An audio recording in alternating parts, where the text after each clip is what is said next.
Hello cuties, welcome to Funny Cuties channel. Hello cuties, இன்னைக்கு நம்ம ஒரு ஃப்ரெண்ட்ஸோட கதையை பார்க்கலாமா?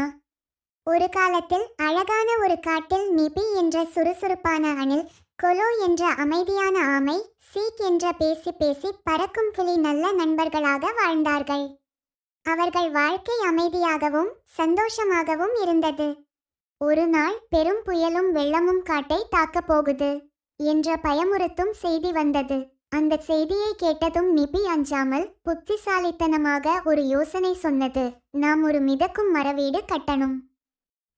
கொலோ தனது வலிமையால் உற்சாகமாக கட்டுமானத்தில் உதவியது. சீக் வானத்தில் பறந்து மிகுந்த கவனத்துடன் நிலைமையை பார்த்தது.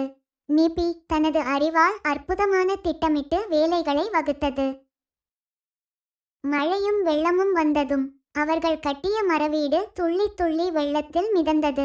அந்த வீட்டில் மற்ற விலங்குகளையும் ஏற்றி அவர்கள் பாதுகாப்பாக இருந்தார்கள். இது நமக்கு சொல்லும் பாடம் என்னன்னா, நண்பர்கள் இணைந்தாலே எந்த பிரச்சனையையும் மீறி வெற்றி கொடுக்க முடியும்.